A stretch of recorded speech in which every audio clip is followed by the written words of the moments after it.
With the Pac-12 dividing the conference into two 16 divisions, the West Coast will have big-time conference championship game for the first time in history. While many believe Oregon will win the new North Division, there are some who think a team from the Bay Area has what it takes this year to dethrone the Ducks. And oh yeah, this year's meeting between Oregon and Stanford in Palo Alto. Here in Palo Alto, expectations are high despite the departure of energetic head coach Jim Harbaugh, who jumped to the San Francisco 49ers. Former offensive coordinator David Shaw is now the man in charge, and he remains paired up with all-everything quarterback Andrew Luck, who considered jumping to the NFL as well. Last year means nothing to this year. You got to put the work in again. You got to get back out on the field and work harder. Got to study harder. Teams are going to be better, so it's not too difficult. We're going to be a completely different team. We got a lot of guys coming back. We got a lot of guys that are coming in. Got some really good freshmen coming in. We got some guys that have been here. They need to step up.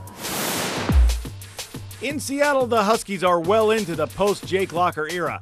Redshirt sophomore Keith Price beat out redshirt freshman Nick Montana for the job in the spring, and another solid season is expected from Steve Sarkisian's squad after last year's Holiday Bowl win over Nebraska.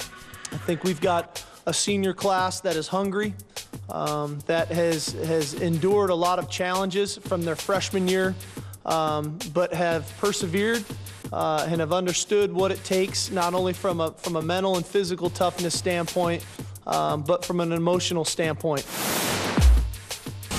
In Berkeley, the Memorial Stadium renovation is not the only construction project underway. Jeff Tedford must find a replacement for the departed Beaverton native Kevin Riley, who started at quarterback last year, as the Bears try to improve upon last year's 5-7 campaign when they missed a bowl for the first time in 8 seasons. Zach's going to be our starting quarterback, and he's done a phenomenal job of comprehending the playbook and what we're doing on offense through the spring and through his summer workouts, and now getting into fall camp again. The repetition's really helping him. In Pullman, there's a quiet confidence amongst the Cougars. Despite the fact that Paul Wolf has just 5 wins in 3 seasons, the coach believes that junior quarterback Jeff Toole and company will surprise a few people in 2011. We know we have some talent and some real committed players. So the commitment is greater than it's been, and it's what we've been trying to work for and build for a while, and all those things are starting to show up.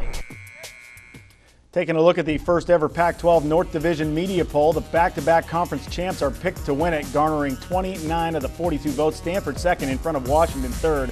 They saw Oregon State 4, Cal with the new starting quarterback, the JC transfer, Zach Maynard, and Wazoo bringing up the rear. The preseason media poll has correctly selected the conference winner 10 of the last 11 years. Of course, this year the winner of each division will meet for the Pac-12 Conference Championship. The team with the best conference record will host.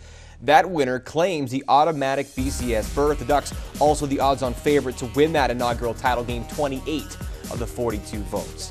Joining the South Division this year, both the Utah Utes and the Colorado Buffaloes. The Ducks will be making that trek to Boulder October 22nd, and while the Beavers head to Salt Lake City on October 29th.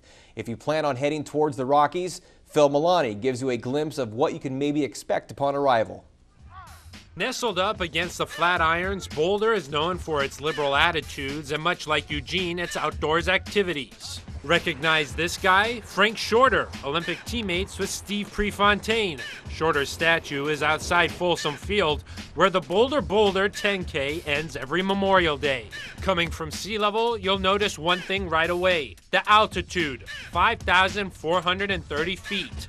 Even the players feel it. Coming from Arizona, I'm from sea level, and just walking up the stairs when I got up here was hard. A Heisman Trophy and a national championship. Colorado brings a lot of tradition to the Pac-12. There's been a lot of great games here at Folsom Field, which holds nearly 54,000 fans. As for the other mountain school, don't tell the Utes they don't belong in the Pac-12, especially with 2 perfect seasons in the past 6 years. In 2005, they went 12-0 and won the Fiesta Bowl.